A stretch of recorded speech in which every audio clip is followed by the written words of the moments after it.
this, and Nancy hit on it. When I think of telling stories and why it matters, I must see 7 or 8 PowerPoints a day with people trying to pitch something, trying to convey something, trying to get something to happen. And we're at a point where there's a saturation around us of information and pitches and stuff coming at us. And so stories are really an opportunity to break through that. And Nancy, you mentioned it. It's about connection and it's about clarity. Because when we've got things coming at us 100 miles an hour and so many things, stories are the things that we remember. And stories are the ways that we can move people. So what a story allows you to do when you're pitching something, because there's always something that we're looking for, but a story allows you to introduce emotion. It allows you to connect to purpose, your purpose or the purpose of your organization. You can bring inspiration in, and maybe most importantly, and I'll talk about this as well, is it allows your authenticity, you specifically and your brand, to come through as well. And that's really key. I'm gonna share 3 stories I've told over my time that are good learning experiences. But before that, I want to tell you a little bit about how I found my voice. Because sitting here, successful executive, super comfortable doing this, and whether it's a Zoom call, whether it's 300 people in an auditorium, I love this now. But 25, 30 years ago, I would have been mortified to do this. And when I was a kid growing up, I had a lisp. And I was super shy. I was very self-conscious of that, very withdrawn. And so very different than where I'm at today. I preferred written communication and really did not like public speaking, and learned over time to get comfortable doing it. I was forced in school. That was the first exposure to it. But then as I got further along, I was actually in university. I was chosen as valedictorian, and it was an amazing experience because this shy kid ends up on stage at Western, and I realized a couple things. One is I had something to say, and I started to get comfortable with this idea that there's something inside me that should be heard. And I was starting to get feedback that I was good at it.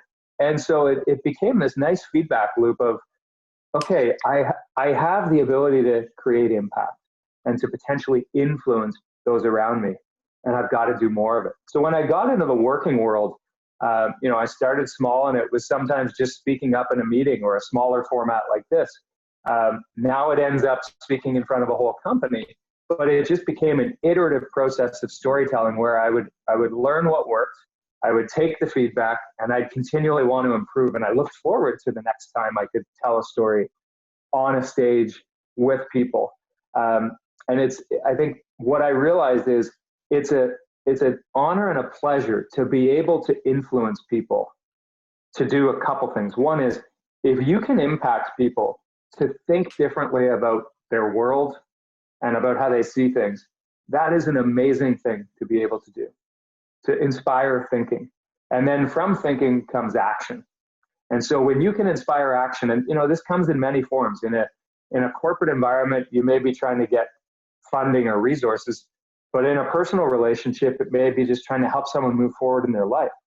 And if you can tell a story that helps people see that differently and see a different perspective and then take action, it's an amazing, amazing outcome.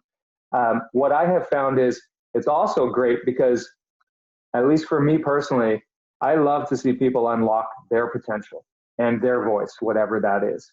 And stories are really key. They're almost the currency that help that flow and help people tap into their own potential.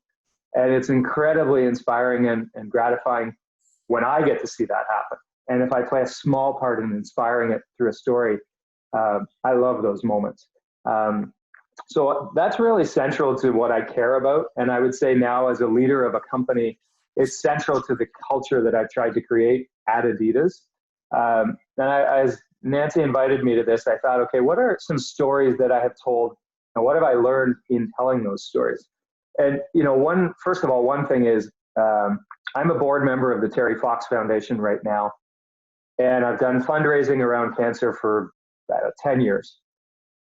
And 10 years is an important milestone because 10 years ago, I lost my dad to cancer. early on when I would try and rally the troops, whether it was on my team or in my company, I didn't really share the personal connection of why this mattered. And so Terry Fox is a great story. Like, who in Canada doesn't love Terry Fox, doesn't resonate with that story? But it wasn't the full story, because the full story was, why did this matter to me personally? What difference did it make to me in my life? And that connection to my dad and to wanting to honor my dad by continuing to do work around cancer research, that was the extra little bit of me that I wasn't afraid to share it. But earlier on as a leader, I didn't necessarily share some of those personal aspects of myself. And I'll tell you what, vulnerability to share about you. And it doesn't mean you overshare in every circumstance, but finding your moments to let you come through is magic. And as a leader, the leader needs to take the first step there. I saw this recently, like the leader, if you want people to be vulnerable and to share, you have to be willing to go first. So what I found was, as I shared more of that personal connection, and it wasn't only with Terry Fox, as I would share more with my employees about why different causes mattered to me. So not what the corporate PowerPoint behind me said, because those can all look really pretty, but they don't connect with people. They don't get people to want to follow you or do something. But a personal story and a personal connection does. So that's one story. And I would say also what I learned is, because as I moved up in the company, I kind of thought, well, I'm the same guy I've always been. You know, don't people realize that about me? People don't know you. People don't know you unless you share you. And so find ways to share parts of you so that they can see the whole you in whatever it is that you're trying to do and the stories that you're trying to tell.